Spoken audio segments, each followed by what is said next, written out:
Olá, eu sou o professor Rafael Teixeira e esse é o vídeo da aula de Sociologia do segundo bimestre do módulo 3. Estamos no ensino médio das unidades escolares da DIESP e nesse momento abordaremos o tema trabalho. Assim, pegue seu caderno para que você possa fazer suas anotações, pois ao final dessas orientações você deverá ser capaz de saber como se dá o processo de divisão social do trabalho, assim como o posicionamento dos teóricos clássicos da sociologia a respeito desse tema. Na Constituição brasileira, o trabalho é um direito social fundamental. Esse mesmo direito está consagrado na Declaração Universal dos Direitos Humanos e em diversos tratados e declarações de direito internacional, destacando-se a Resolução de número 3446 de 1979 da Assembleia Geral da ONU, que enuncia claramente que, a fim de garantir cabalmente os direitos humanos e a plena dignidade pessoal, é necessário garantir o direito ao trabalho. A sociologia, há muito tempo, estuda o tema do trabalho, investigando diferentes formas de suas relações ao longo do tempo.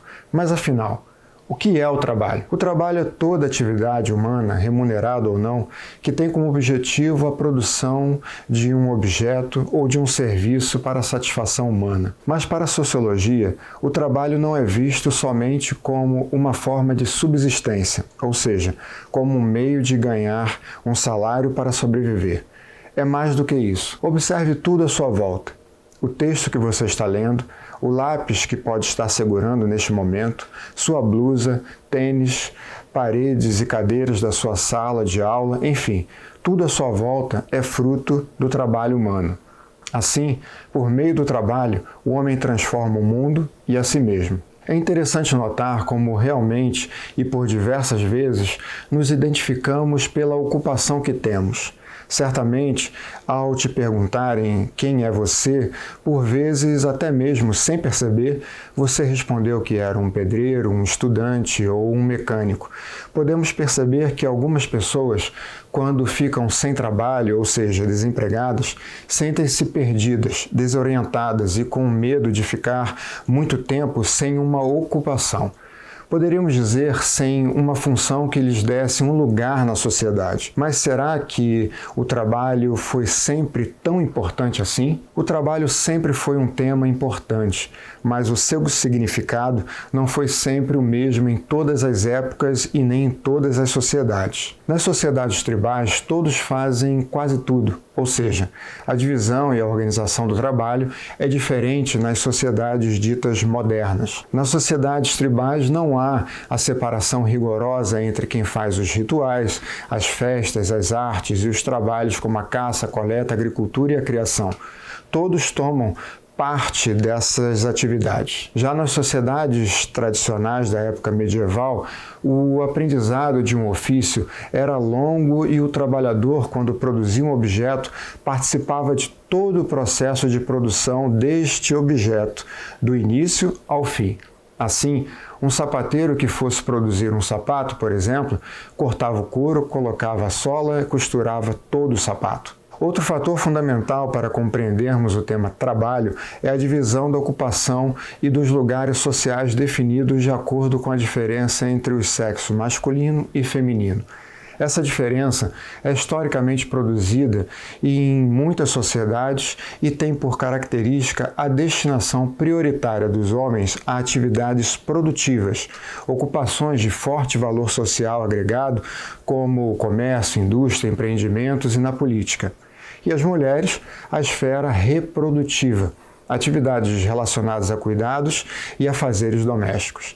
Essa divisão repercute fortemente nos cargos e funções ocupadas pelas mulheres e seus rendimentos, já que são destinadas às mulheres principalmente tarefas e ocupações que remetem cuidados e serviços que são menos valorizados socialmente. Com o surgimento da sociedade moderna, algumas transformações importantes aconteceram, com o avanço do processo de produção industrial moderna, a maioria dos ofícios tradicionais desapareceu completamente. Para o contexto da produção industrial, era necessária a produção em larga escala, ou seja, o objetivo era produzir em massa para um grande número de pessoas e, para isso, o processo de produção precisava mudar. O trabalho agora passava a ser dividido em ocupações e funções diferentes, de modo que o trabalhador, ao produzir um objeto, se especializa em uma parte do processo de produção. Quando estas transformações aconteceram,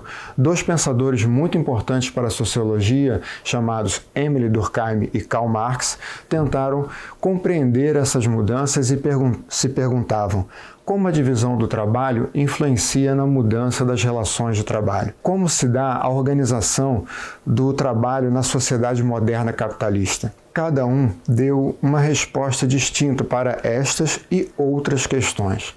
Para Durkheim, o aumento da divisão do trabalho na sociedade moderna serviria para fortalecer a solidariedade.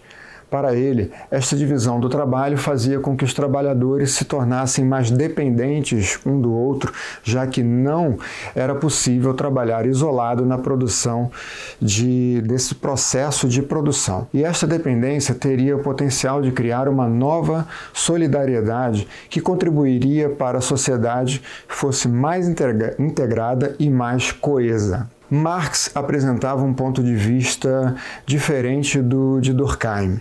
Para ele, a divisão do trabalho constitui para que os donos dos meios de produção, ou seja, os donos das fábricas e patrões, possam produzir mais com menos custo e, logo, lucrar mais. De acordo com o ponto de vista de Marx, quando o trabalhador passa a ser assalariado e não participa mais de todo o processo de produção de um produto, ele perde o controle do seu trabalho. Nesta situação, segundo Marx, o trabalhador se vê obrigado a fazer tarefas monótonas, repetitivas, diminuindo sua criatividade. Desse modo, o trabalhador não se realiza mais em seu próprio trabalho, que passa a ser somente um meio de sobrevivência. Marx vai chamar esse processo de alienação.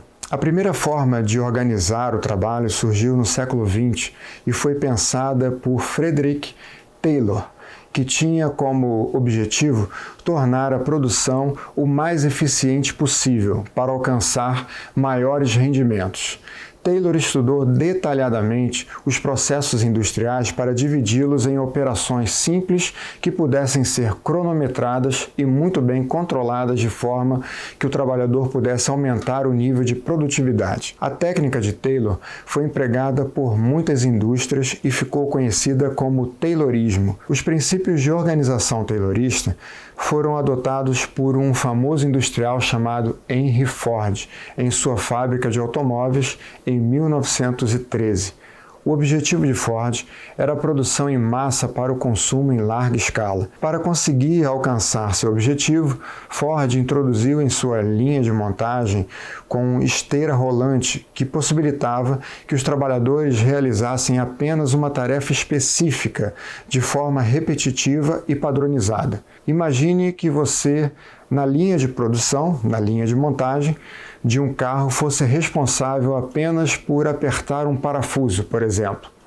A junção das ideias de Taylor e da forma de produção de Ford caracterizaram um sistema que ficou conhecido como Fordismo e Taylorismo. Porém, esse sistema começa a entrar em declínio nos anos de 1970 e outras formas de organização do trabalho surgem. Esse período ficou conhecido como o pós-Fordismo. Assim, surgia o toyotismo, idealizado pelos engenheiros Taishi Ono e Eiji Toyoda. O toyotismo é um sistema ou modelo japonês de produção de mercadorias com vista à flexibilização da fabricação de produtos. Este sistema vai substituir o Fordismo enquanto modelo industrial vigente a partir da década de 1970. O toyotismo foi desenvolvido entre 1948 e 1975 nas fábricas da montadora japonesa de automóveis Toyota. O método foi elaborado para recuperar as indústrias japonesas no período pós-guerra, que o país destruído, um mercado pequeno e dificuldade de importar matéria-prima, o Japão necessitava fabricar com o menor custo possível. Assim, cresce o número de contratos temporários, por exemplo, já que agora o dono da indústria passa a contratar também de forma mais flexível, dependendo da necessidade de sua produção. Além de quebrar a rigidez dos modelos anteriores, o toyotismo propôs a diminuição do estoque, do tempo de produção e de sua diversidade. Bom, estamos chegando ao final desta aula. Anotou tudo em seu caderno? Então compartilhe esses conhecimentos com seus colegas, ok? Um forte abraço e até o próximo encontro.